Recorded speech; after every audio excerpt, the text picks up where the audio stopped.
একদিন লোকমানকে ডাকালো, বললো লোকমান আমি শুনেছি তুমি নাকি খুব জ্ঞানী, তো একটা কাজ করো তো, এই আমার ছাগলের পালের থেকে একটা ছাগল জবাই করো, আর করে ওর দেহের সব থেকে উৎকৃষ্ট অংশ, দেহের সব থেকে উত্তম ভালো অংশ যেটা সেটা আমার কাছে নিয়ে এসো। লোকমান একটা ছাগল জবাই করে তার দিলটা কেটে একটা প্লেটে করে বাচ্চার সামনে হাজির করেছে। বলে বাচ্চা, ছাগলের উৎকৃষ্ট অংশ হলো এইটা। কয়েকদিন বাদে তাকে আবার বললেন লোকমান তুমি একটা ছাগল জবাই করো, করে ওই ছাগলের নিকৃষ্ট অংশটাকে আমার কাছে নিয়ে এসো, একদম খারাপ যেটা। উনি ছাগলটাকে জবাই করে একটা প্লেটে করে দিলটাকে নিয়ে বাচ্চার দরবারে হাজির। আলাদা কিছু নিয়ে গেল, একই জিনিস নিয়ে গেছে, একই জিনিস।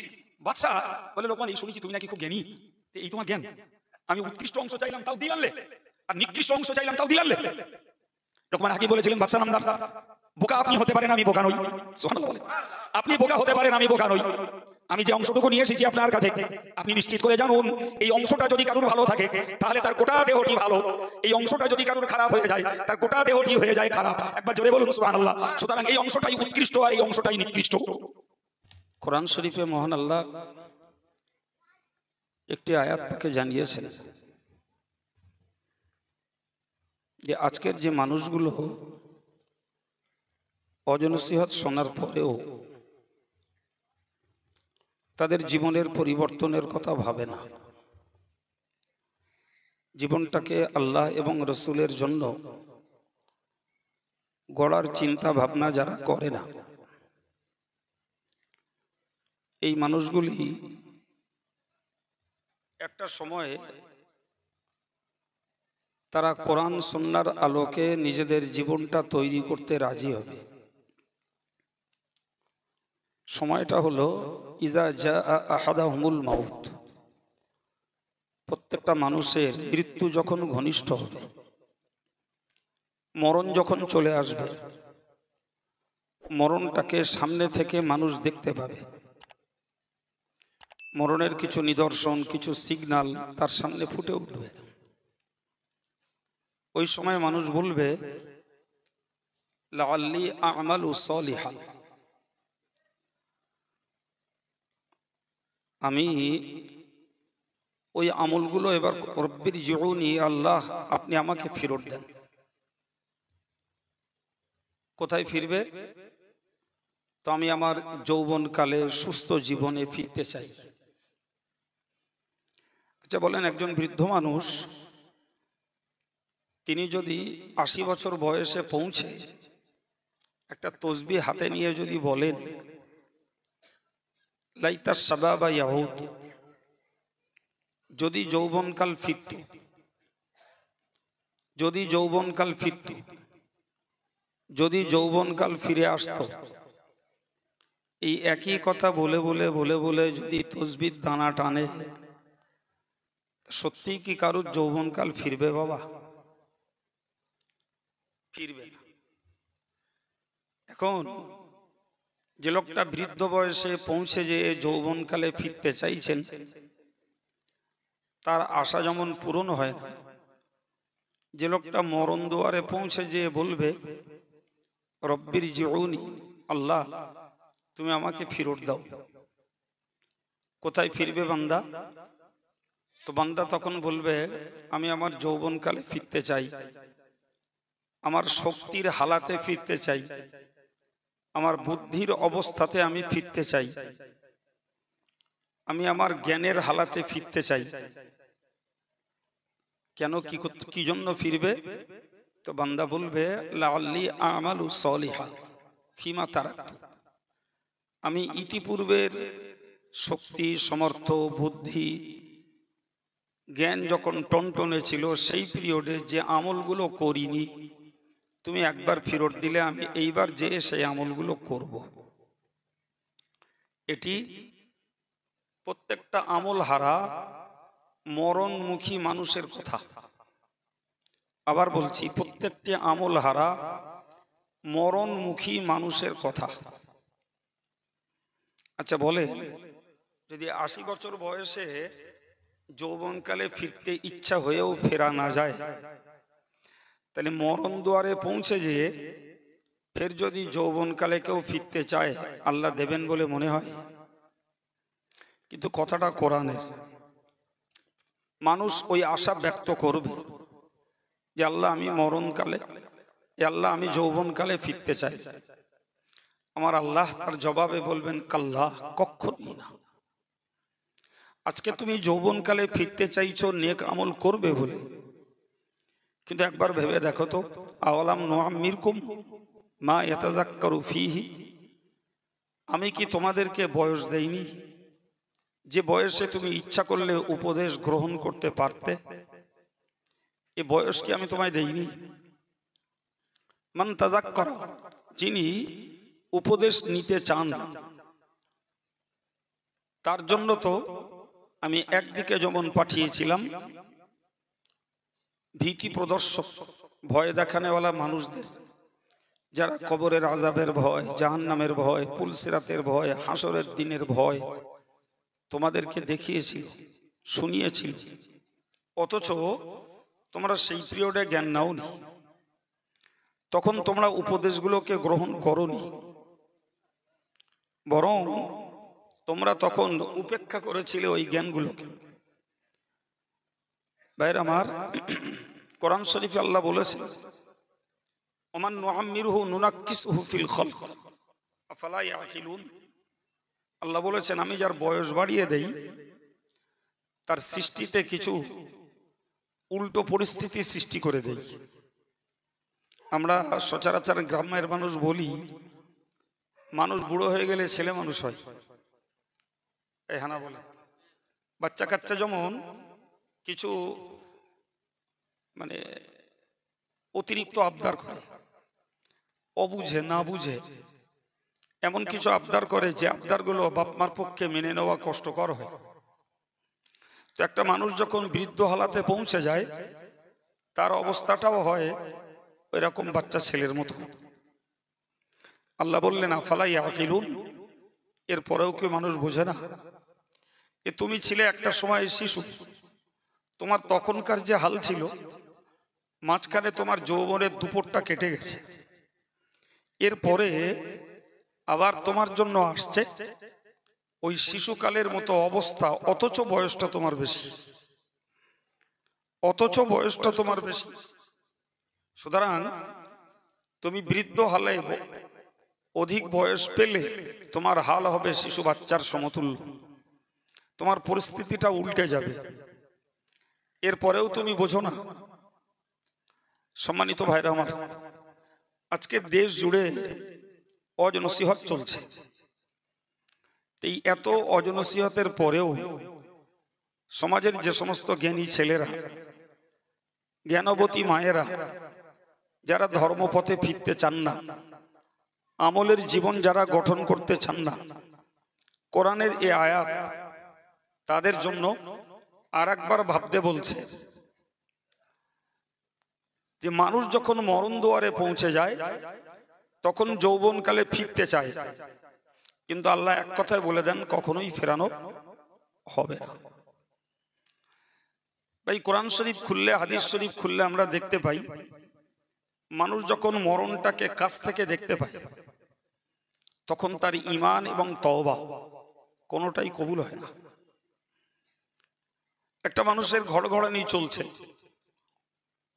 ওই সময় যদি লোকটা কলেমা পড়ে, আগে পড়ে রাখিনি, তো তার ঈমান গ্রহণ করা হয় না। ওই সময়ে যদি কোনো মানুষ তওবা করে, তার তওবাও কবুল করা হয় না। কারণ লোকটা সামনে থেকে মরণটাকে এখন দেখতে পাচ্ছে, সে বুঝতে পারছে যে মরণের সিগন্যাল ফুটে উঠেছে। আমরা জানি ফেরাউনকে আল্লাহ লোহিত সাগরে ডুবিয়ে মেরেছিলেন। ফেরাউন 40 বছর খোদায় দাবি করেছিল।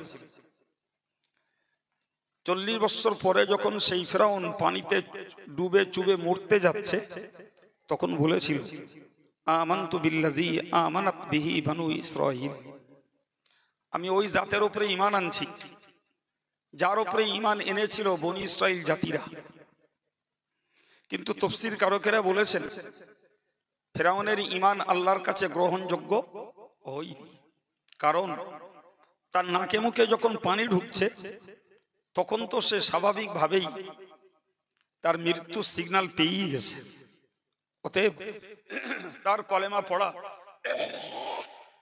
এবং আল্লাহর প্রতি তার ঈমান আনা আল্লাহর কাছে আর অ্যাকসেপ্ট হয়নি। আমাদেরকে প্রত্যেককে ভাবতে হবে যে আমরা যদি মরণ দুয়ারে শুয়ে ফের ফিরে আসতে চাই, আল্লাহ পাক ওই ফিরে আসাটাকে গ্রহণ করবেন না, কারণ সেই লোকটাও কাছ থেকে মরণটাকে দেখে নিচ্ছে। আমার বক্তব্য, রজব আলী সাহেব এতক্ষণ চড়া কণ্ঠে কথা বলছিল, তার শেষ দিকের কথা আমি শুনছিলাম। যা হয় আফসোস, কি ধরনের বিচার, যেখানে আমার অর্থ কই মাল সম্পদ কোনো উপকারে এলো না, আমার নেতৃত্ব, আমার দাদাগিরি, আমার প্রভুত্ব, আমার রাজনীতি, আমার মুখ্যমন্ত্রিত্ব, আমার প্রধানমন্ত্রিত্ব, কোনো কিছুই আজকে আর টিকলো না। সেসব অবধি আল্লাহ বলবেন খুযুহু ফাতিলুহু সুম্মাল জাহিমা সাল্লুহু।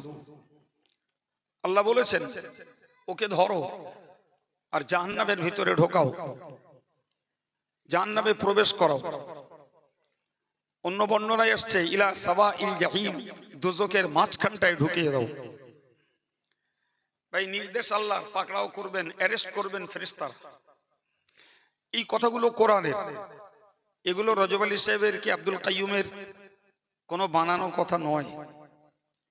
তো যে জাতিটার ধর্মজীবন দাঁড়িয়ে থাকে বিশ্বাসের উপর, টোটাল ধর্মজীবনটা দাঁড়িয়ে আছে বিশ্বাসের উপর, কোরআনের এই বক্তব্য যদি আমাদের কাছে বিশ্বাস না হয়, তাহলে বাস্তবে কি? বিশ্বাসের একটাই মুহূর্ত, সেটা হলো মৃত্যুর পূর্ব মুহূর্ত। আজরাইল যখন শিয়রে হাজির, তখনই বিশ্বাসটা হয়ে আসবে, কিন্তু তখন তো আর কিছু করার থাকবে না। থাকবে কি?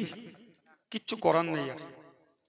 তো আমরা যারা সাধারণ জ্ঞানী, সাধারণ বুঝদার, আমাদের দৃষ্টি সজাগ, এরপরেও আমরা কোরআনের সুস্পষ্ট বার্তাগুলো কেন বুঝতে চাই না, কেন আমরা কার্যকর করি না? ভাই জবাব কেউ কারোরটা দিতে পারবে না, যার জবাব সে নিজে দিতে পারবে।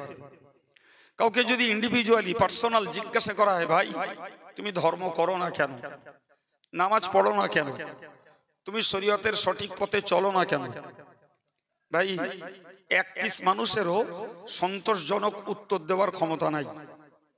কারণ সে সুস্থ, সবল, সচ্ছল, সময় আছে, দৈহিকভাবে সুস্থ, শারীরিকভাবে সচ্ছল, সবল, অর্থ আছে, সময়ও আছে। তাহলে যে কটা গুণ লাগে একটা মানুষকে ধর্ম করতে গেলে, তো তার কাছে সব গুণগুলো রয়েছে। তারপরেও তিনি যখন ধর্ম করেন না, তাহলে তিনি সন্তোষজনক কোনো জবাব দিতে পারবেন না, পারা সম্ভব না। ভাই তাহলে একদম ঠায় দাঁড়িয়ে বোকা সাজতে হবে, একদম বেকার দাঁড়িয়ে বোকা সাজতে হবে। কোরআনের কথা শুনে থাকবেন, বললে মনে পড়বে। কিয়ামতের দিনে যখন জাহান্নামীগুলো জাহান্নামের দোরগোড়ায় উপনীত হবে, তো জাহান্নামের দ্বাররক্ষী জিজ্ঞাসা করবেন, মা সালাকাকুম ফি সাকর, বলো কে তোমাদেরকে জাহান্নামে নিয়ে এলো, অর্থাৎ কোন দোষে তোমরা জাহান্নামে এলে? তো জাহান্নামীরা প্রথমত জবাব দিয়ে বলবে লাম নাকু মিনাল মুসাল্লিন, আমাদের প্রথম দোষ হলো আমরা পৃথিবীতে নামাজি ছিলাম না। আচ্ছা, এই কথাটা আল্লাহর কাছে স্বীকার করে তখন কি আর লাভ পাওয়া যাবে? জোরে বলে, কোনো লাভ পাওয়া যাবে না। কিন্তু সত্যটা তখন স্বীকার করবে। আজকে বলো, ওই সত্যটা কার্যকর করার, কাজে লাগানোর যথেষ্ট সুযোগ ছিল। এলসেমি করে, কুড়েমি করে, অমনোযোগিতায় আমরা নামাজগুলোকে নষ্ট করছি। কিন্তু কিয়ামতের দিনে যখন আল্লাহর সামনে দাঁড়িয়ে বলবো এবং জাহান্নামের দ্বাররক্ষীর সামনে বলবো লাম নাকুন মুসাল্লিন, আমরা নামাজি ছিলাম না। আচ্ছা বলেন, এই গাছটায় একটা চোরকে ধরে বেঁধে মারা হচ্ছে, তো তার একটা পরিচিত লোক তাকে এসে বলছে, হ্যাঁ তোকে এরা মারছে কেন? আপনার কি মনে হয় ও মাথা উঁচু করে বলবে যে চুরি করিস তাই মারছে? বলবে মনে হয়? ও লজ্জায় মাথাটা নিচু করে দেবে। কিন্তু কিয়ামতের দিন জাহান্নামের দরওয়ানের সামনে দাঁড়িয়ে ওই লজ্জার পর্দাটুকু থাকবে না, মানুষ নির্লজ্জের মতো শিকার হবে যে আমি নামাজই ছিলাম না, ফলে আজকের জাহান্নামে এসেছি। আচ্ছা, এরপরেও আমরা যদি নামাজের প্রতি মনোযোগী না হই, নামাজের প্রতি যদি মনের টান না বাড়ে, তাহলে একদম রিয়েলি ফ্যাক্ট, এক্সাক্ট কথা, সত্য কথা, যে আজরাইলের সঙ্গে দেখা না হওয়া পর্যন্ত এরা সত্য স্বীকার করবে না। না কি বলছেন আপনারা? জি, পরের অংশে বলবে ওয়ালাম নাকুন নুতঈমুল মিসকিন। আমাদের দ্বিতীয় একটা দোষ হলো এতিম, অনাথ, মিসকিন, ক্ষুধার্ত, বুভুক্ষ মানুষগুলো আমাদের কাছে আসতো, আমরা সুস্থ ছিলাম, সচ্ছল ছিলাম, খাবারের অভাব ছিল না, কিন্তু ওই লোকগুলোকে ওদের স্বভাব বুঝে ভেবে আমরা ওদের খেত দিতাম না। চেয়ে খাওয়া, ভিক্ষা করে খাওয়া এদের বদভ্যাসে পরিণত হয়েছে। নাউজুবিল্লাহ। ভাই, আপনি যেটা পারেন না, আমি যেটা পারি না, আর একজন আসছে, আমার ওইটুকু তো বোঝা দরকার ছিল যে আমি একটা মানুষের কাছে হাত পেতে একগাল ভাত খেতে চাই না। কথা বলেন। কিন্তু ওই লোকটা যখন আমার বাড়িতে একগাল ভাতের দাবি করছে আর আমার দেয়ার মতো সচ্ছলতা আছে, তাহলে ওই লোকটার প্রতি আমি স্বভাব ভাববো, বদ অভ্যাস ভাববো। তো এই কুভাবনা না ভেবে তারা যদি আমরা একগাল ভাত খেতেই দিতাম, তাতে কি আমার বাড়িতে কেউ ক্ষুধার্ত থাকতো না আমার বাড়ির লোকেদের কারোর খাওয়া হতো না? এমনটি হতো কি? জি। অথচ আমরা দরিদ্র মানুষ, ক্ষুধার্ত মানুষ, খাবারের মুখাপেক্ষী মানুষদের ব্যাপারে ওই রকমটাই ভাবি। ভাই, লক্ষ টাকা খরচা করে খানা করছে, সেখানে অ্যারিস্টোক্রেট, ফান্টা দেওয়া বাবুরা, ম্যামরা সব এসে হাজির, সাহেবের দল, ম্যামের দল এসে হাজির। আর এই অনুষ্ঠান দেখে একদল ছেঁড়া কাপড়, গায়ে চিমটি কাটলে ময়লা বেরোবে, চুলগুলো উস্কো খুস্কো, কিছু গরিব মানুষ, গরিবের বাচ্চারা এসে রাস্তার ধারে অপেক্ষা করছে। ধনী লোকের মুখ থেকে শোনা যায় যে এদের জ্বালায় একটা অনুষ্ঠান করার লাইন নেই। অথচ তুমি একবারও ভাবলে না যে তোমার ওই অ্যারিস্টোক্রেট, ফান্টা দেওয়া ম্যাম আর সাহেবগুলোর তুলনায় ওই গরিবগুলো এই খাবারের বেশি হকদার। ঠিক কিনা বলেন? প্রিয় নবীকে জিজ্ঞাসা করা হয়েছিল আইয়ুল ইসলামে খাইর, বললে হুজুর ইসলামের কোন আদর্শটা উত্তম, ভালো আদর্শ কি, অর্থাৎ একজন ভালো মুসলমানের গুণ কি? প্রিয় নবী বললেন ইতআম তিবুল কালাম ওয়া ইতআমুত তাআম। একটা ভালো মুসলমানের আদর্শ হলো মিষ্টি মধুর বিনয় নম্রতার কথা বলা। সুবহানাল্লাহ বলেন। ভাই, আমরা হেঁকে চিল্লে কথা বলতে খুব ভালোবাসি, তবে কিছু মানুষ আছেন যারা বিনয় নম্রতার সঙ্গে কথা বলে। কোরআন শরীফে আল্লাহ অন্য আয়াত পাকে বলেছেন ইন্না আনকারাল আসওয়াত লাসাউতুল হামির, সবথেকে ঘৃণ্য বিকট আওয়াজ হলো গাধার আওয়াজ। কার কথা বললাম? গাধার আওয়াজ। কথাটা কে বলেছেন? আল্লাহ। কে বলেছেন? আল্লাহ। তাহলে মিষ্টি কথা বলা, ভালো কথা বলা একজন ভালো মুসলমানের আদর্শ। পরের অংশে বললেন ওই ইতআমুত তাআম, এবং মানুষকে খাদ্য খেতে দেওয়া, এটি একটি ভালো মুসলমানের আদর্শ। সুবহানাল্লাহ। প্রিয় নবীর জীবনে দেখা গেছে তিনি নিজে না খেয়ে মেহমানকে খাইয়েছেন। সুবহানাল্লাহ বলেন। দুষ্টু প্রকৃতির মেহমান, রসুলের বাড়ির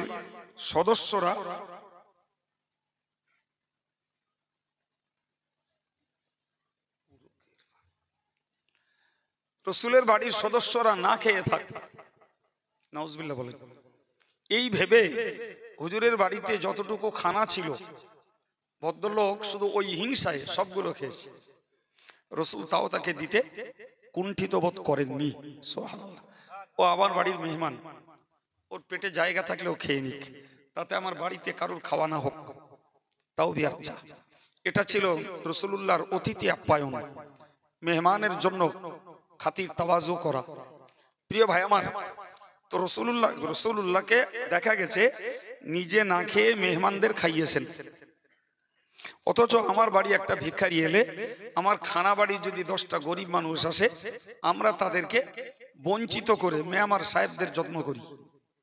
এটা আমাদের প্রথা, এটা আমাদের।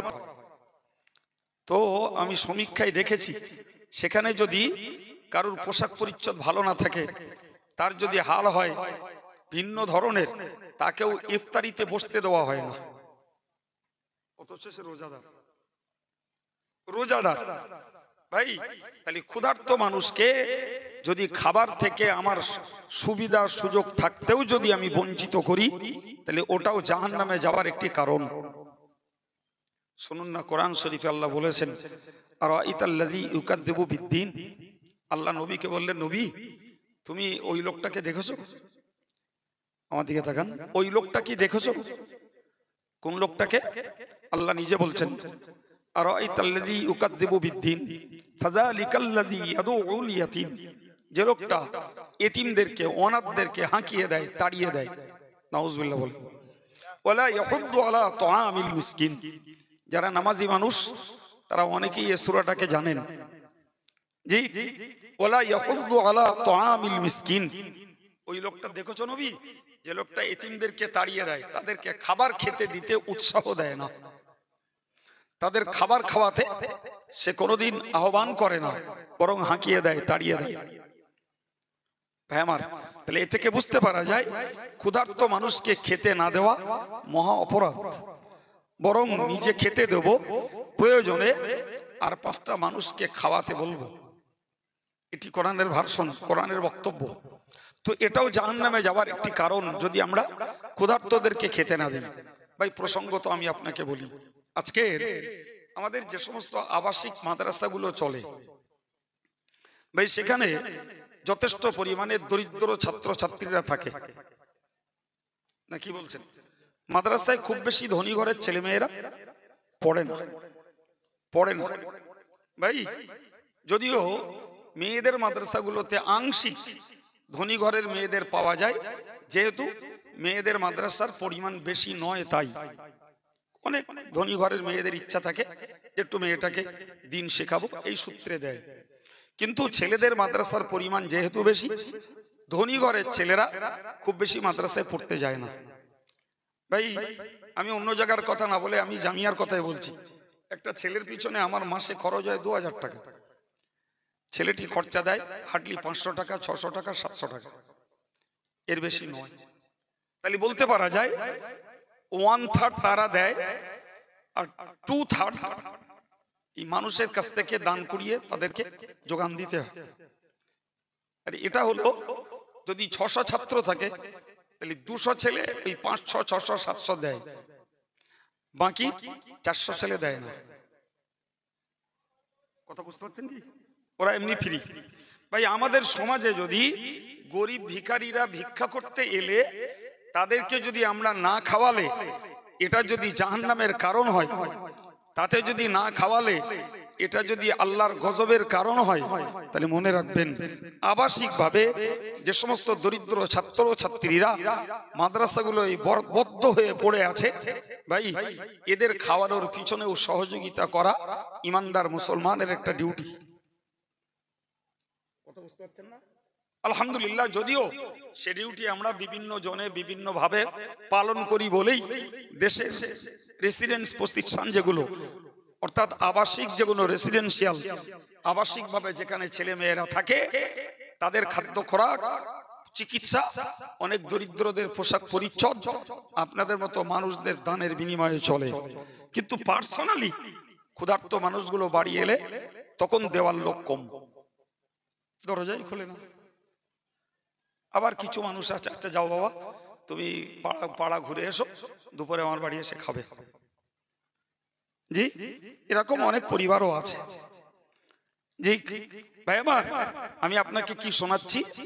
আমি শোনাচ্ছি যে জাহান্নামের দোরগোড়ায় দাঁড়িয়ে শিকার হব, নামাজ পড়িনি তাই জাহান্নামে এসছি, আর এতিম দিনদুখী গরিবদের খেতে দেইনি তাই জাহান্নামে এসছি।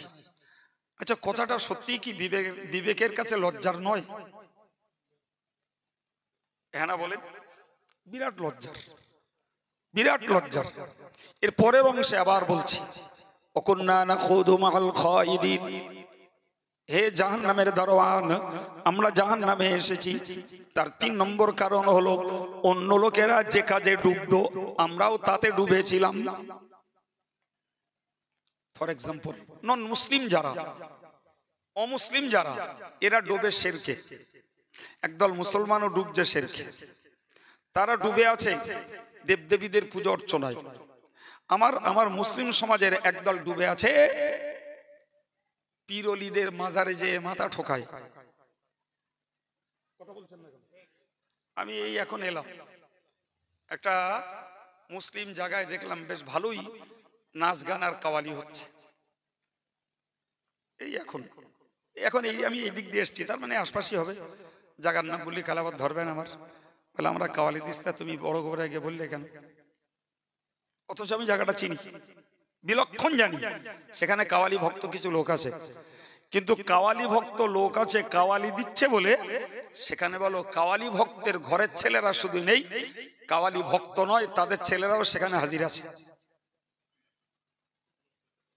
তাহলে তারাও যাতে ডুবলো, তুমিও তাতে ডুবলে। ভাই অমুসলিমদের কাছে সুদ খাওয়া নিষেধ নয়, বরং তাদের অর্থনৈতিক পরিকাঠামোটা চলছে একদম সুদের ভিত্তিতে। তারা পকেটে টাকা নিয়ে যায় না, সকালবেলা এটিএম এর কার্ডটা নিয়ে যায়, ব্যাংকে ঢুকিয়ে দেয়, টাকা বের করে বাজার করে বাড়ি আসে।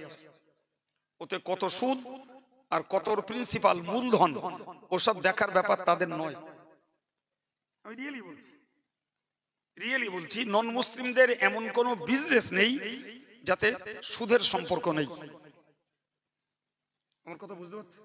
হাঁকাচেল্লা করছি না, আমি মাথায় কথাগুলো ঢুকিয়ে দিতে চাচ্ছি। ভাই এখন বলুন মুসলিমদের একটা অংশ অন্যদের মতো সুদে ডুবেছে না ডুবিনি? ডুবেছে। তাহলে জাহান্নামের দরজার সামনে দাঁড়িয়ে ওই কথাই বলবে যে ওরা যাতে ডুবেছিল আমরাও তাতে ডুবেছিল। ভাই আপনি বলুন আজকের অমুসলিমদের কাছে সত্যকারের কথা বলুন, গান বাজনা ঢোল তবলা হারমোনিয়াম এগুলো তাদের কাছে দোষ না ভালো? চিল্লে বলে ভালো। গান বাজনা ঢোল তবলা হারমোনিয়াম একতারা সেতারা যাই হোক সব তাদের কাছে ভালো, এবং ওদের ধর্ম আচরণের এটা হলো চিত্ত আকর্ষক আনন্দদায়ক একটা পাঠ। আচ্ছা একদল মুসলিম তারা যথারীতি এই গান বাজনার সঙ্গে ঢোল তবলার সঙ্গে এরা আনন্দ পায় না? তাহলে বলতে হবে ওরাও যাতে ডুবেছে, আমার একদল ভাই বোনেরাও তাতে ডুবে আছে। আচ্ছা বলেন তো এই ওদের ধর্মে বর্তমান প্রেক্ষাপট অনুযায়ী ওদের ধর্মে মেয়েদের কোনো পর্দা আছে? আছে বাবা? নাই। ওদের ধর্মে পর্দা বলতে কিছু নাই, তারা সম্পূর্ণ নগ্ন। বরং মিস ওয়ার্ল্ড হওয়ার জন্য, বিশ্ব সুন্দরী হওয়ার জন্য 51টা গুণ লাগে। কটা গুণ? তার মধ্যে একটা গুণ হলো কে কত নগ্ন সাজতে পারে। বুঝতে পারেননি কথা? জি, দেশের পরিচালিত ভাষায় বলতে হয় কে কত ন্যাংটো সাজতে পারে, সেটাও একটা গুণ। কথা বুঝতে পারছেন কি? আচ্ছা বুকে হাত দিয়ে বলুন আমার ঘরের একদল বউরা, একদল মেয়েরা, একদল মায়েরা, এরাও ঠিক ওদের মতো সেই নগ্ন পোশাক, নগ্ন চিত্র, নগ্ন ঠাঁটভাঁট, খোলা মেলা তাদের পরিধেয় বস্ত্র ব্যবহার করছে না করে না? একটু ভালো করে খুলে বলুন। করছে। হ্যাঁ ভাই, যদি কোথাও দেখতে না পাওয়া যায় আপনি দেখুন এরা আজকের বিয়ে বাড়িগুলো দখল করেছে। মেয়েরা ছোটবেলায় যখন এখান থেকে 40 বছর আগের থেকে আমি বিয়ে পড়াচ্ছি, তো তখন দেখেছি বিয়ে বাড়িগুলোতে বেশি অংশ মুরব্বি টাইপের লোক থাকলো, কিছু বাচ্চা কাচ্চা থাকতো। এখন মুরব্বি দই ভাত একটার দাগ পাওয়া যায়। আজও তো বেঁচে আছি, এখনো বিয়ে পড়াচ্ছি। এই গত 3-4 দিন আগে এক জায়গায় বিয়ে পড়িয়েছি, তা আমি গিয়ে গাড়ি রেখে থমকে দাঁড়িয়ে আছি, তাহলে এটা বিয়ে বাড়ি না শুটিং হচ্ছে? ডাইরেক্ট বললাম, আমি এটা কি বিয়ে বাড়ি না শুটিং হচ্ছে এটা? তা বাড়িওয়ালা বুঝতে পারলো যে হুজুর রেগে গেছে, তাড়াতাড়ি মেয়েগুলো সরিয়ে দিলে। কোন রকমের বাদ বিচার বলতে কিচ্ছু নেই, একদম ছেলে মেয়ে অবাধে সেখানে কেউ ফুচকা খাচ্ছে, কেউ ওইসব কি মশলাপাতি আছে ওইসব পড়ে খাচ্ছে, কেউ চা খাচ্ছে, সব খোলামেলা। কোনটা যে কার বউ, কোনটা যে কার মেয়ে, যে কোনটা যে কার, তার কোনো বাদ বিচার কিচ্ছু নেই, কিচ্ছু নেই। মজলিসটায় উঠে দেখলাম একটা রয়েছে একটু শিবাজি বাবুর মতন দাড়ি। কার মতন বললু? শিবাজি বাবুর মতন দাঁড়িয়ে একটার মুখে দেখলুম, আর একটা দেখলুম সম্পূর্ণ মূল সাহেব। তা সে আমার এসে সালাম করে খুব হাসি মুখে ভালো মন্দ জিজ্ঞেস করলে। আমি ভদ্রলোককে চিনি রে, তো বুঝলাম ভদ্রলোক আমারে চেনে। তা আমি শুধু এইটুকানি বললুম যে আপনিও এই দলে, শুধু ওইটুকানি বললুম যে আপনিও এই দলে। তো মানে যা বুঝলাম মজলিসটাতে বোধহয় 80 জন লোক এসছে, তা 60 জনের মতো মেয়ে ছেলে আর জন 20 বেটা ছেলে। তাই অন্যেরা যাতে ডুবেছে এরা তাতে ডুবেছে না ডুবিনি? বলেন বলেন। তাহলে ওরাও তাতে ডুবেছে, এরাও তাতে ডুবেছে। তাহলে ওরা সুদে ডুবেছে, আমরাও আমাদের এক অংশ ডুবছে। ওরাও গানে ডুবছে, এরাও ডুবছে। ওরা বেপরদায়, এরাও বেপরদায়। ওরাও মেলায়, এরাও মেলায়, আছে না নাই? ওরাও খেলায়, এরাও খেলায়। জি, ওরাও তাসে জুয়ায়, ওরা ওদের ধর্মের ঘরে বসে তাস খেলাচ্ছে।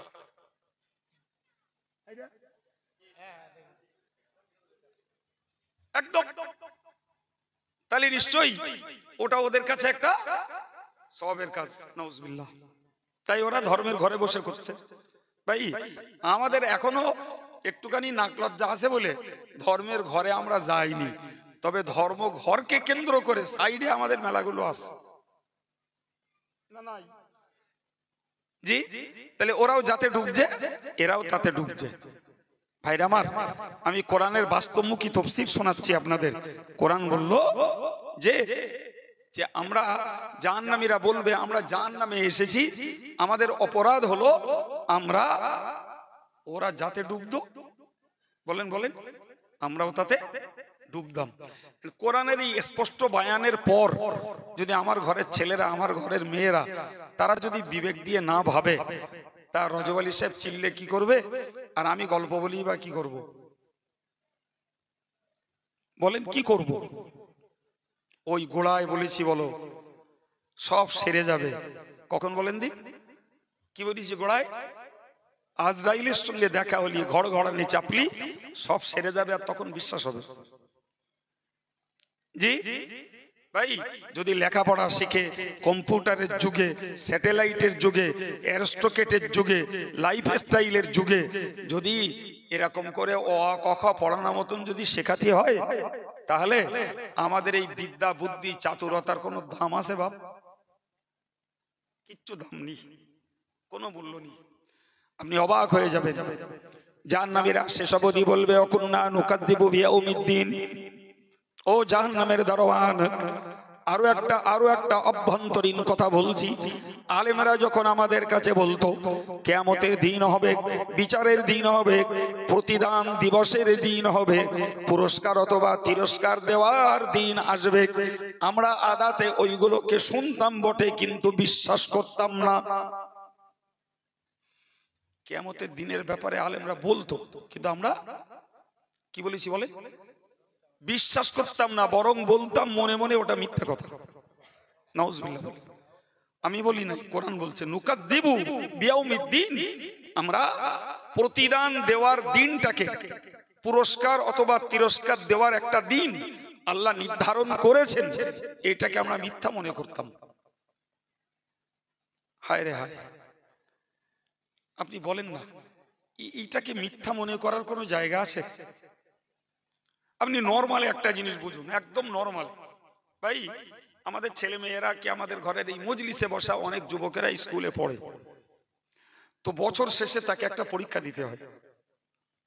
পরীক্ষার রেজাল্ট যখন আউট হয়, তাহলে কারোর মুখে হাসি পাওয়া যায়, কারোর মুখে চিন্তা বেদনার কালো ছাপ পাওয়া যায়।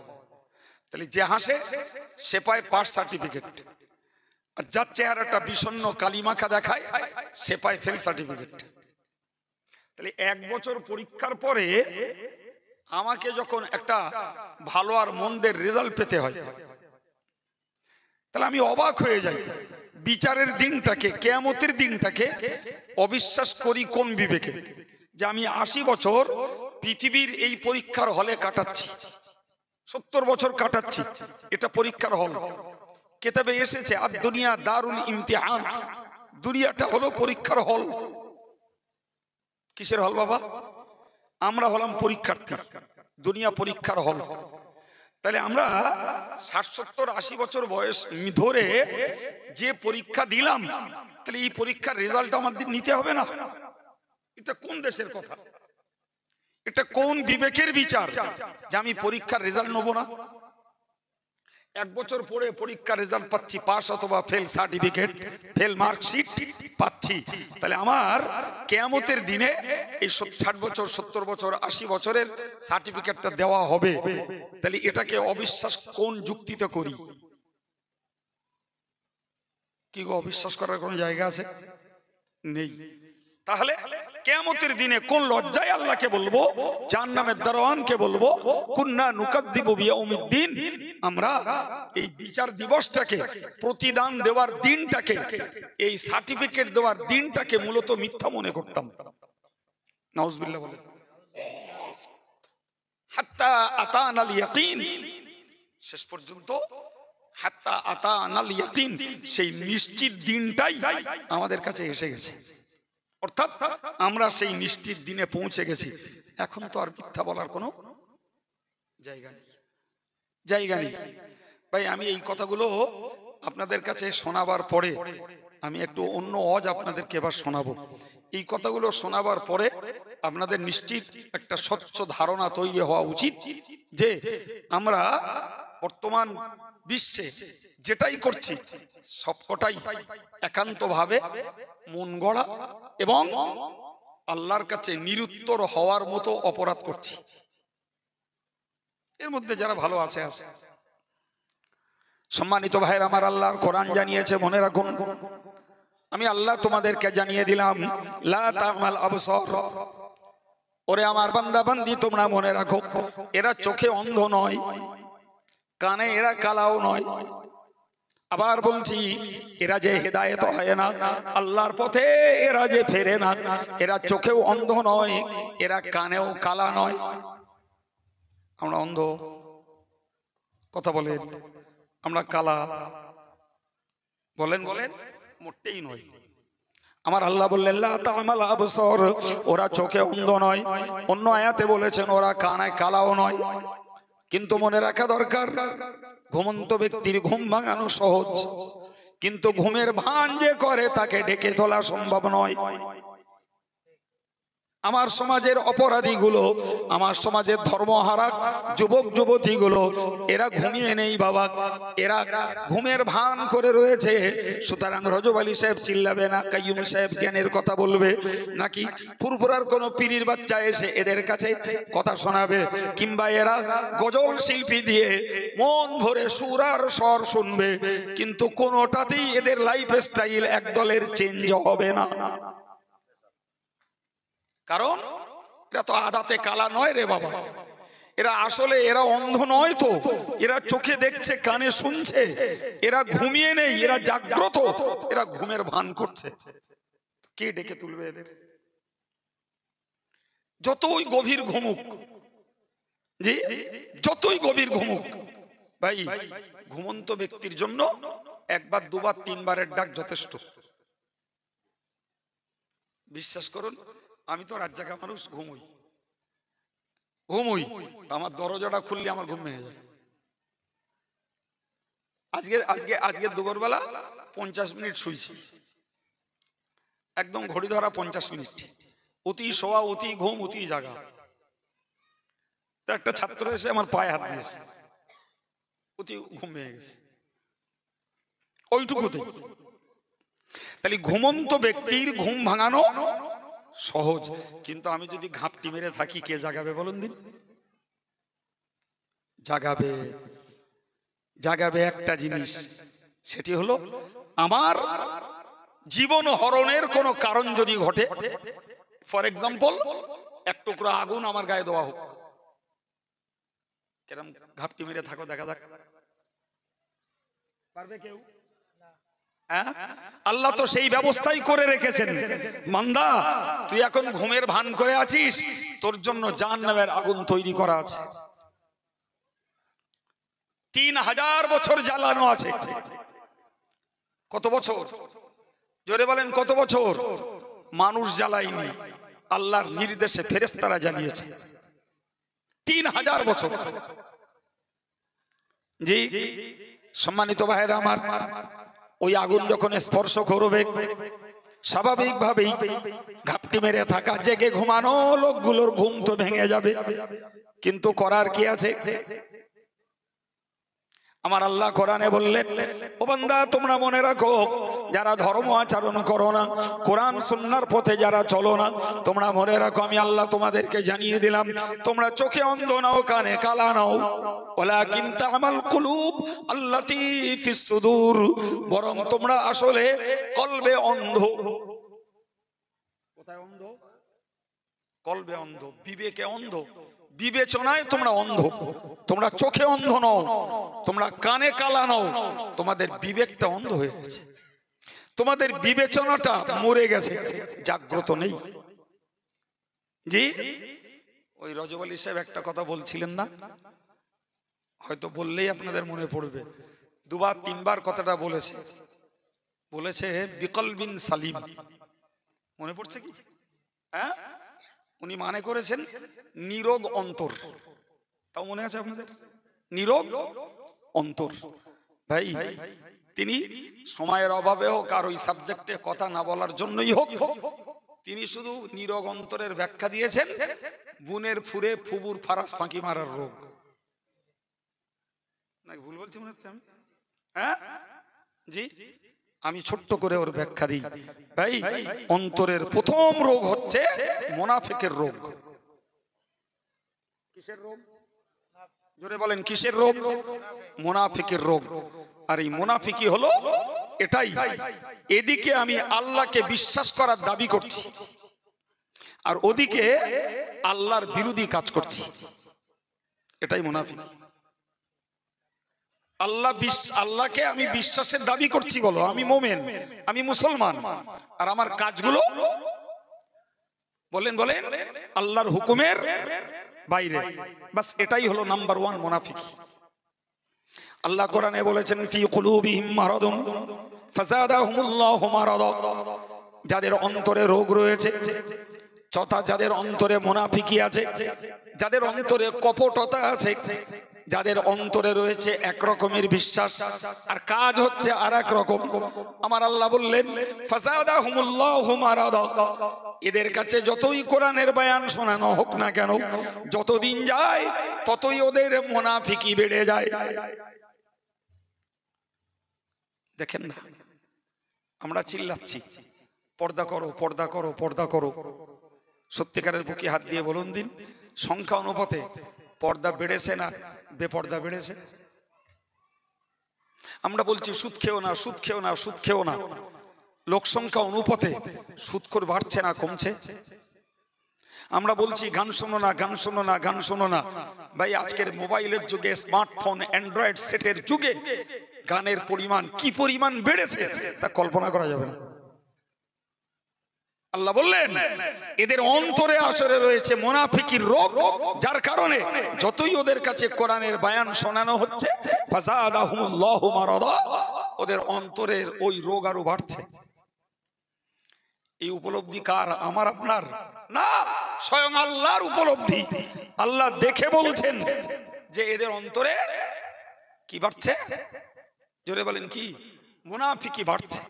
ওয়ালাহুম আযাবুন আলীম, ওদের জন্য তৈরি রয়েছে যন্ত্রণাদায়ক শাস্তি। শুধু শাস্তি না, যে শাস্তিতে যন্ত্রণা আছে সেই শাস্তি ওদের জন্য বরাদ্দ।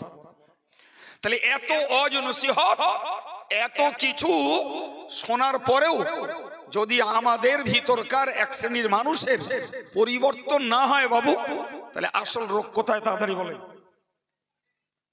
এই রে, হ্যাঁ তো 2-4 জন বলবেন কেন? আমি তার 2-4 জনের রোজ করছি না, সবাই মিলে বলতে হবে আসল রোগ অন্তরের রোগ। ওই জায়গাটা সোজা নেই বাপ। ওইটা জানেন কি? এটা অন্তর এইখানটায়। তো অন্তর হলো আমাদের দেহের সেন্টার, ও হলো রাজধানী। আর এই হাত পা চোখ কান মুখ এগুলো হলো এই কেন্দ্রের সব অঙ্গরাজ্য। কত বোঝাতে পারছি? এটা সেন্টার। ভাই কেন্দ্র থেকে যা পাস হয় রাজ্যগুলো সেই অর্ডার মতো কাজ করতে বাধ্য হয়। জি, এই যে কেন্দ্র এখান থেকে পাস হয়, আমি পরের স্ত্রী দেখবো কি দেখবো না, এ যদি পাস করে দেয় চোখ পরের বউ দেখে বেড়ায়। এ যদি পাস করে দেয় পা তখন ওই বিচিত্রা অনুষ্ঠানে হাঁটে। এ যদি পাস করে দেয় জবান তখন গাল দেয়, মিথ্যা কথা বলে আর গীবত গেল্লা করে। এ যদি পাস করে দেয় দেখা দেখি নেই, খাবার পালি খেয়ে নেয়, হারাম না হালাল ওটা দেখে না। এ যদি পাস করে দেয় ও হাত তখন অন্যায়ভাবে কারোর বিরুদ্ধে ফেসবুকে উল্টো পাল্টা করে লেখে। এ যদি পাস করে দেয় হাত তখন পটাং করে কারোর কানের গোড়ায় একটা চড় মেরে দেয়। এ যদি পাস করে দেয় মাথা তখন কুচিন্তা করে। এ হলো সেন্টার। এই কথা শুনতে পাচ্ছেন? সেন্টার কোনটা? জোরে বলেন। অন্তর। এই অন্তর কেন্দ্র, এখান থেকে পাস হয়, এই পরিচালনা করে গোটা দেহটাকে। আপনি যদি ডাক্তারি শাস্ত্রে বোঝেন তাও আপনাকে বোঝাচ্ছি, দেখবেন একটা রোগীকে আপনি ডাক্তারখানায় নিয়ে যান, হসপিটালে নিয়ে যান, ডাক্তার বাবু সব দেখার আগে আগে কানে টেথিস্কোপ খাটবে, খাটিয়ে ওর আগে হাড়টা দেখবে। ঠিক বলছি না ভুল বলছি? আগে ওর হার্ট চেক আপ করবে। হার্টবিট যদি ঠিক থাকে ডাক্তারের পক্ষে চিকিৎসা করা সহজ। ভালো করে শুনুন। যদি হার্টবিট ড্রপ খায় সঙ্গে সঙ্গে বলে দিল এক্ষুনি ইসিজি করুন। এই কথা বুঝতে পারছেন কি? তার মানে কি, যাকে আরবিতে বলে কলব, বাংলায় যাকে বলে অন্তর, ইংরেজিতে তাকেই বলে হার্ট। সুতরাং ধর্ম এবং স্বাস্থ্য, কি বলছি বাবা, ধর্ম এবং স্বাস্থ্য দুটিরই ক্ষেত্র কেন্দ্র হলো ওই হার্ট, ওই হৃদয়, ওই অন্তর। সুতরাং হার্ট থেকে রক্ত সঞ্চালন হয় গোটা দেহে। যে যত শিরা উপশিরা আছে সবের সংযোগ আছে হার্টের সঙ্গে। কথা বুঝতে পারছেন কি? এই জন্যই ডাক্তার বাবুরা আগে হার্ট চেক আপ করে। হার্ট চেক আপ করে যদি দেখে হার্টবিট ঠিক আছে তাহলে তার পক্ষে ট্রিটমেন্ট দেওয়া সহজ। কিন্তু যখন দেখে হার্টবিট ড্রপ খাচ্ছে, মাঝে মাঝে আটকে যাচ্ছে, তখন ডাক্তারের পক্ষে চিকিৎসা করা কঠিন। আপনি যে কোনো একটা এলাকার ডাক্তারের কাছে নিয়ে যান, যদি হার্টবিট ঠিক না থাকে ও সঙ্গে সঙ্গে বলবে একে হসপিটাল করুন। তাহলে সেন্টার বানিয়েছে কে? আল্লাহ। ধর্মের দৃষ্টিতে ওটা যেমন সেন্টার, স্বাস্থ্যের চিন্তায় ওটা সেন্টার। সুতরাং যে মানুষগুলো তার এই হিউম্যান, তো এই বলতে বলতে কোন একজন রাখাল এই লোকমানের মালিক মুনিবকে বলল যে আপনার বাড়িতে যে ছেলেটা রাখালগিরি করে এই ছেলেটা খুব জ্ঞানী, ভীষণ জ্ঞানী ছেলে। তো বাদশা বলল তাই? একদিন লোকমানকে ডাকালো, বললো লোকমান আমি শুনেছি তুমি নাকি খুব জ্ঞানী, তো একটা কাজ করো তো, এই আমার ছাগলের পালের থেকে একটা ছাগল জবাই করো, আর করে ওর দেহের সব থেকে উৎকৃষ্ট অংশ, দেহের সব থেকে উত্তম ভালো অংশ যেটা সেটা আমার কাছে নিয়ে এসো। লোকমান একটা ছাগল জবাই করে তার দিলটা কেটে একটা প্লেটে করে বাদশার সামনে হাজির করেছে। বললে বাদশা ছাগলের উৎকৃষ্ট অংশ হলো এইটা। কি নিয়ে গেছে বাবা? দিল। এটা হলো উর্দু শব্দ, ওইটারই আরবি হলো কলব, ওইটারই ইংরেজি হলো হার্ট, ওইটারই বাংলা হলো অন্তর বা হৃদয়। কথা বোঝাতে পেরেছি? হ্যাঁ, তো বেশ ভালো।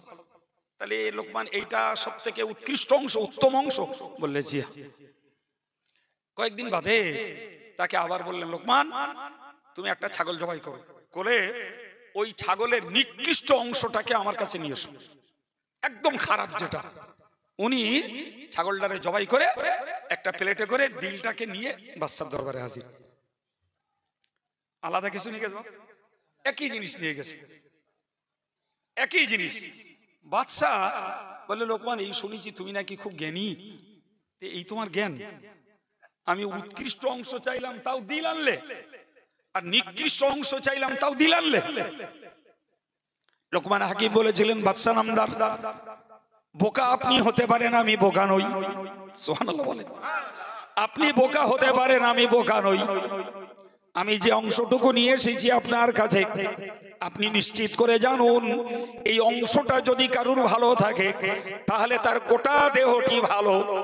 এই অংশটা যদি কারুর খারাপ হয়ে যায়, তার গোটা দেহটি হয়ে যায় খারাপ।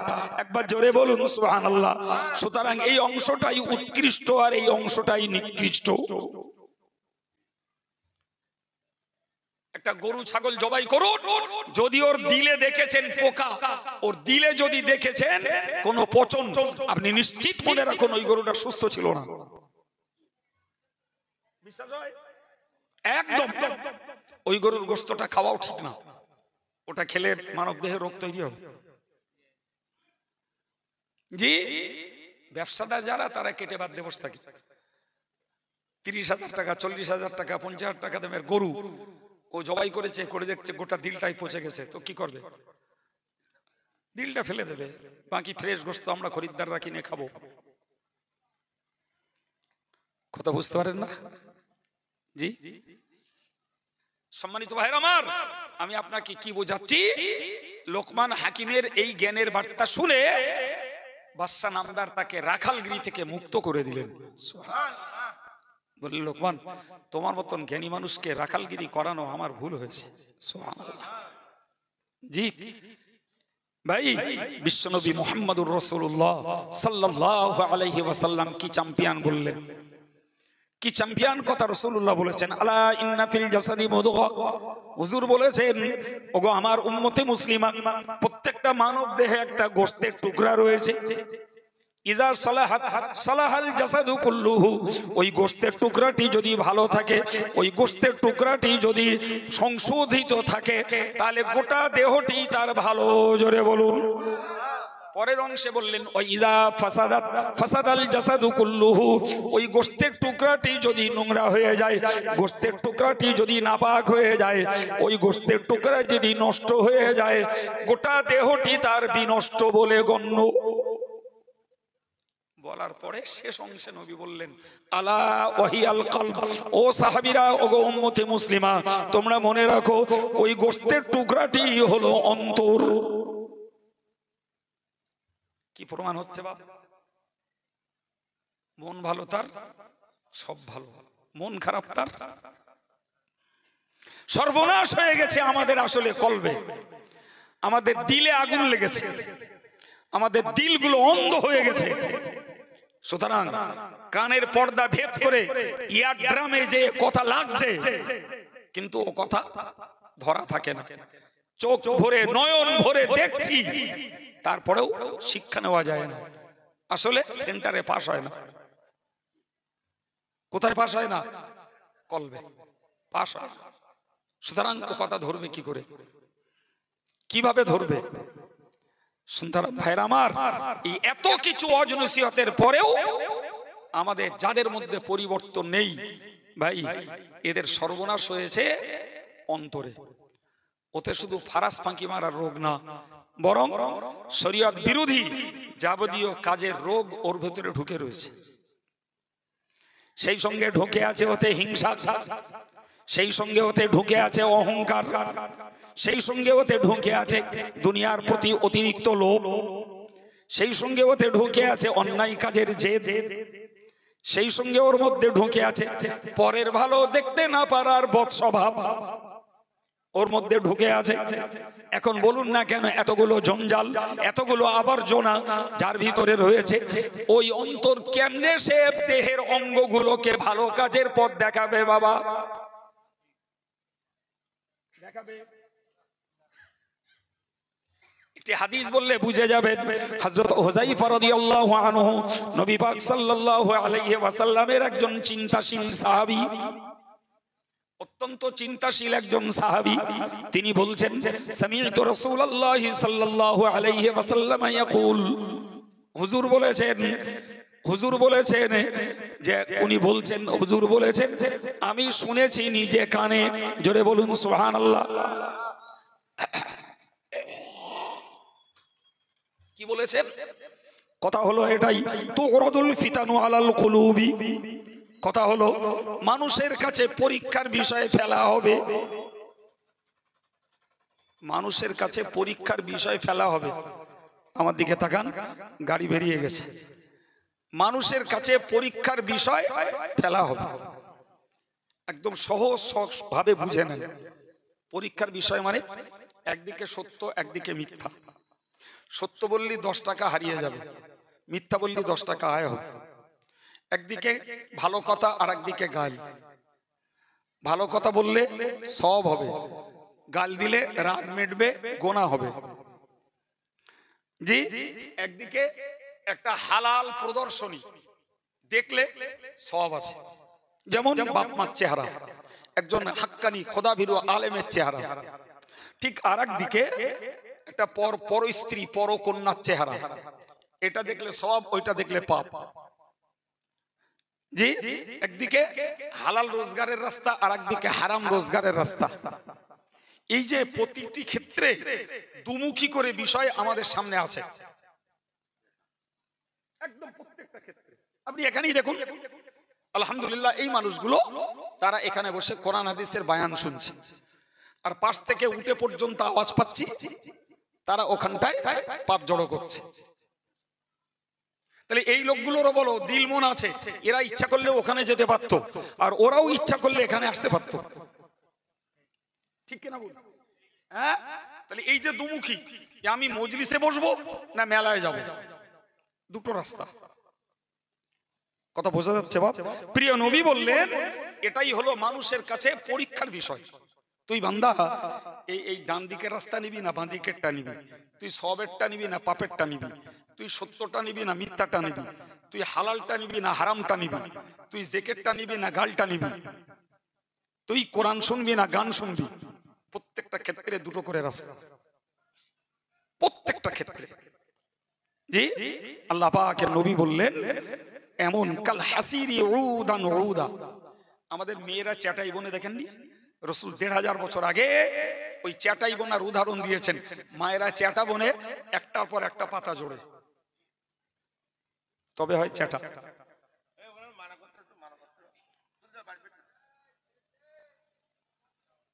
কি গো বাবা, রাসূল উদাহরণ। হুজুর বললেন ফাইয়ু কলবিন আশরাবাহা নুকিতাত ফীহি নুকতাতুন সাউদা। ওই দুটো করে দিই কি, যে লোকটা বাঁ দিকটা পাপের দিকটা অন্যায়ের দিকটা যে লোকটা গ্রহণ করে, ওর কলবে পড়ে একটা কালো দাগ। মজার কথা, ওর কলবে কি পড়ে? কালো দাগ। আল্লাহ পাকের নবী বলেছেন যে লোকটা ওই অন্যায়ের দিকটাকে ঘৃণা করে আর ভালোর দিকটাকে গ্রহণ করে, ওই লোকটার অন্তরে পড়ে একটা সাদা দাগ। সুবহানাল্লাহ হয় না? এই যে দাগ পড়ছে, ও তো আমরা কেউ দেখতে পাচ্ছি না। পাচ্ছি বাবা? আমাদের গায়ে ময়লা হলে বুঝতে পারি, অস্বস্তি হয়, সুতরাং সাবান দিয়ে গায়ের ময়লাটা দূর করি। জি, শীত এসেছে, একটু স্কিনে টান পড়ে, চামড়ায় একটু টান পড়ে, ফলে কিছু লোশন, কিছু সফটওয়্যার লোশন আমরা ব্যবহার করি। একটু ব্যবহার করলে হাত পা মুখগুলো একটু নরম নরম থাকে। গরম পড়েছে, কিছু পাউডার ব্যবহার করি। তাহলে স্কিনের পরিচর্যায়, ত্বক পরিচর্যায়, চামড়ার পরিষেবায় ছেলেরা মেয়েরা যথেষ্ট পটু, বড় জোর।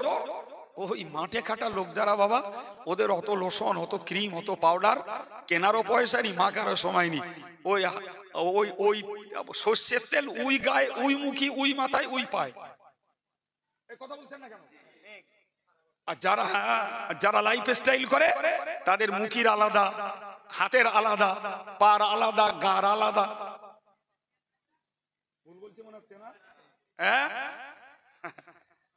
ভাই আমার, আমি আপনাকে বোঝাতে চাইছি, উপলব্ধি করুন ভাই। এই চামড়ায় ময়লা পড়লে অনেক কিছু সেবা দেওয়া যায়।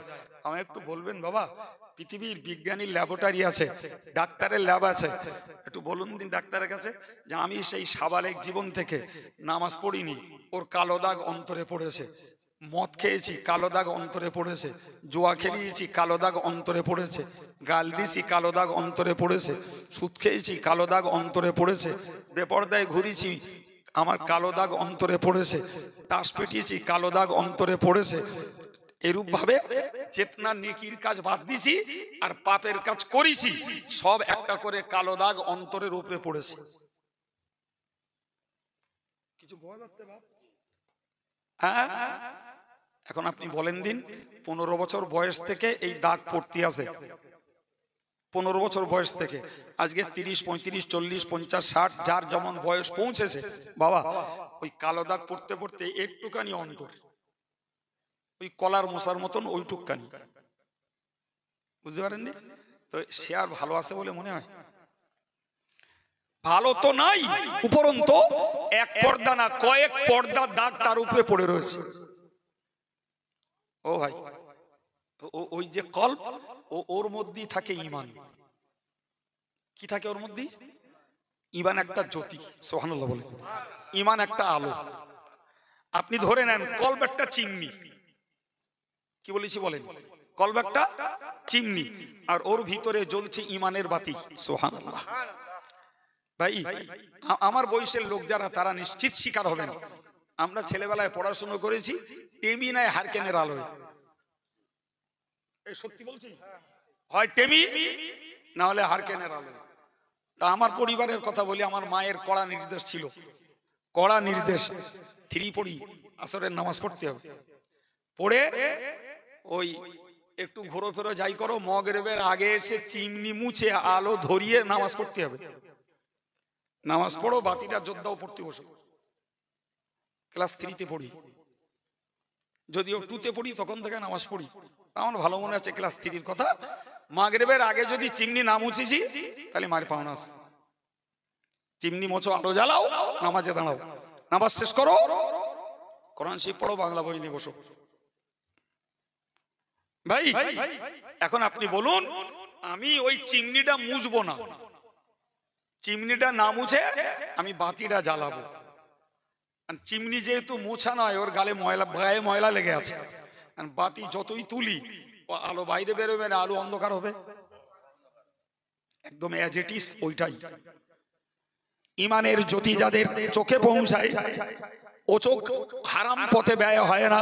ঈমানের জ্যোতি যাদের জবানে পৌঁছায়, ও জবান মিথ্যা গীবত করে না। ঈমানের জ্যোতি যাদের কানে পৌঁছায়, ও কান কখনো গান শুনতে যাবে না। ঈমানের জ্যোতি যাদের পায়ে পৌঁছায়, ও পা মসজিদে যাবে, মাদ্রাসায় যাবে, জলসায় আসবে, হারাম পথে যাবে না। ঈমানের জ্যোতি যাদের হাতে পৌঁছায়, ও হাত এতিমের মাথায় বোলাবে, এতিমের মাল আত্মসাৎ করবে না। ঈমানের জ্যোতি যাদের মাথায় পৌঁছায়, ও মাথা কখনো কুচিন্তা করবে না। ভাইরে আমার, নিশ্চিত করে মনে রাখুন, ঈমানটা হলো জ্যোতি আর কলব হলো চিমনি। এখন সেই কলবের উপরে তো ডর্জন ডর্জন পাপের ময়লা।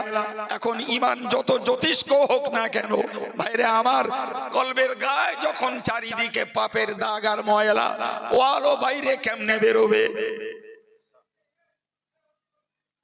কি করে বেরোবে বাপ? ও আলো কি করে হাতে পায়ে চোখে কানে মুখে যাবে কি করে বাপ? বলেন বলেন, যাওয়ার রাস্তা আছে? কোন রাস্তা নেই। এই জন্যই আল্লাহ বলেছেন, এরা চোখে অন্ধ নয়, এরা কানে কালা নয়, এরা অন্ধ হলো অন্তরে। অন্তর ওদের পাপের স্পটে ঢাকা হয়ে গেছে। সুতরাং যতই চিল্লাক আলেমরা, ভাই, একদল মানুষের অন্তর এমন স্পট পড়ে আছে যে ঈমানের জ্যোতিও বাইরে বের হয় না, আর এই বাইরের এই মুগুরি, এই ঠোঁকায় ওর অন্তরের ওই পর্দাও দূর হয় না। প্রিয় ভাইরে, আপনি বলুন, গায়ের চামড়া পরিষ্কারের অনেক ব্যবস্থা আছে, কিন্তু ডাক্তার বাড়ি যেয়ে বলুন দিন, আমার কলবে আজকের 35 বছর বয়স, 15 বছর থেকে পাপ করছি, 20 বছর পাপের কালি পড়েছে। আপনার ল্যাবরেটরিতে কি সাবান, কি ক্রিম, কি কোন লোশন, কোন পাউডার আছে, দেন, আমি আমার অন্তর আত্মাটাকে পরিষ্কার করব। ডাক্তার নিজেই রোগী, বিজ্ঞান নিজেই অজ্ঞান। জি, আমার আল্লাহ পাকের নবী বলেছেন লিকুল্লি শাইইন সিকালাতুন ওয়া সিকালাতুল কুলুবি যিকরুল্লাহ। ও আমার উম্মতে মুসলিমা, তোমরা মনে রাখো প্রত্যেকটা বস্তুর একটা ভাষান যন্ত্র আছে। আমাদের দেশে যারে বলে উঁকো মারা, উঁকো বোঝেন? উঁকো বোঝেন? হ্যাঁ, শান্তি দিয়া। রাসূল বলেছেন প্রত্যেকটা বস্তুর একটা শান যন্ত্র আছে, যা দিয়ে কি করা হয়? শান দেওয়া হয়, উঁকো মারা হয়। ভাই আমার প্রিয় নবী বললেন অন্তরের ওই ময়লার শান যন্ত্র হলো আল্লাহ পাকের জিকির। আর একটু জোরে বলেন, আর একটু জোরে বলেন। ভাই এই যেটা মজলিসটা আমরা করছি, এটাও আল্লাহর জিকির। এই কথা শুনতে শুনতে অন্তরের ময়লা উঠবে, কিন্তু আজকে শুনবো আবার 3 মাসে সেখানে তো জঞ্জাল ভর্তি হয়ে গেল, মাস 3 পরে আর একটা সবাই গিয়ে একটু শুনতিস, আবার 4 মাস পরে আর একটা সবাই গিয়ে একটু শুনছি। তো ভাই একদিকে এই কোরআনের হাদিসের বায়ান পড়ে পড়ে অন্তরটা পরিষ্কার হচ্ছে, আর একদিকে জঞ্জাল আর তার উপরে পাপের স্পট পড়ছে, ফলে ওকে স্থায়ীভাবে ও চিমনি পরিষ্কার রাখা যাচ্ছে না। বাপ ঠিক না ভুল? হ্যাঁ প্রিয় ভাই আমার, এই জন্যই আল্লাহ পাক কোরআনে বলেছেন ইয়া আইয়ুহাল্লাযীনা আমানু যিকুরুল্লাহ যিকরান কাসীরা ওয়াসাব্বিহুহু বুকরাতাও ওয়া আসীলা। ও দুনিয়ার ঈমানদার মুসলমান, আমি আল্লাহ তোমাদেরকে জানিয়ে দিলাম, আমি আল্লাহ তোমাদেরকে জানিয়ে দিলাম, তোমরা খুব বেশি বেশি করে আমি আল্লাহর জিকির করো। ওয়াসাব্বিহুহু বুকরাতাও ওয়া আসীলা, আর সকাল সন্ধ্যাতে আল্লাহর নামের তাসবিহ পড়ো। এতেই এতেই তোমার পাপের ময়লা দূর হবে, তোমার ওই ওই ময়লা পড়া চিমনিটা পরিষ্কার হবে। তুমি এই কাজটা করো। আপনি বলবেন হুজুর আপনি কি আজকে আমাকে পীর বানাতে বলেছেন? আগো জিকির করা পীর সাহেবের কাজ না, জিকির করা দাড়িওয়ালা টুপিওয়ালা শুধু নামাজির কাজ না। জিকিরের নির্দেশ দিয়েছেন আল্লাহ ঈমানদারের জন্য। কার জন্য দিয়েছেন বাপ? আর ঈমানদারের ডিউটি চালু হয় 15 বছর বয়স থেকে। ক বছর বাপ? ঈমানদারের ডিউটি চালু ক বছর বয়স থেকে? এখন বলেন জিকির কি শুধু পীর সাহেবের? জোরে বলেন। জিকির কি শুধু নামাজি মুসল্লির? জিকির শুধু বুড়ো আর বুড়িদের? না বাপ, এ ছেলে 15 বছর বয়স যার এক্সিট করেছে, 15 বছর বয়স যার হয়ে গেছে, তার পক্ষেই কোরআনের নির্দেশ তুমি জিকির করো। এই মজলিসে বসলে যেমন কলবের ময়লা সাফ হয়, তোমার জন্য ইন্ডিকেটেড টাইম, তোমার জন্য নির্ধারিত দুটি সময়, ওয়াসাব্বিহুহু বুকরাতাও ওয়া আসীলা।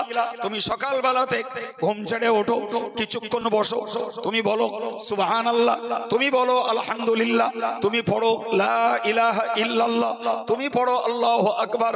সন্ধ্যাবেলা তুমি মাগরিবের নামাজ পড়ো, তুমি কিছুক্ষণ বসো, পড়ো সুবহানাল্লাহ, আলহামদুলিল্লাহ, লা ইলাহা ইল্লাল্লাহ, আল্লাহু আকবার। বুকে হাত দিয়ে বলুন না, এই প্রথা, এই আমল আমাদের কজনের কাছে আছে? আছে বাপ? বলেন বলেন। সুতরাং অজ শুনছে, আমি বলেছি বলুন, অজেও ময়লা সাফ হয়, অজেও ময়লা সাফ হয়, কিন্তু আবার ময়লা পড়ে। আর যদি সকাল সন্ধ্যায় প্রতিদিন করা হয়, তাহলে দিনের ময়লা দিনে সাফ হবে। সুবহানাল্লাহ বলেন। তখনই আমাদের কানে কোরআন হাদিসের যে কথা আসবে সেটা তখন কার্যকর হবে।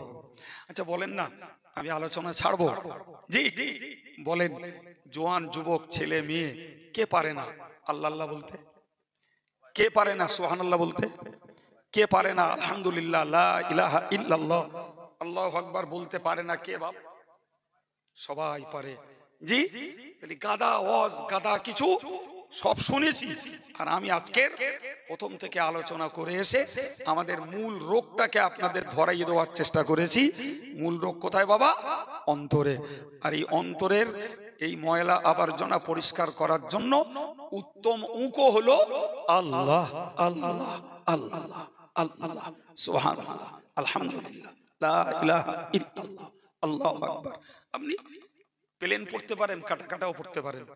সুবহানাল্লাহি ওয়ালহামদুলিল্লাহি ওয়ালা ইলাহা ইল্লাল্লাহু আল্লাহু আকবার।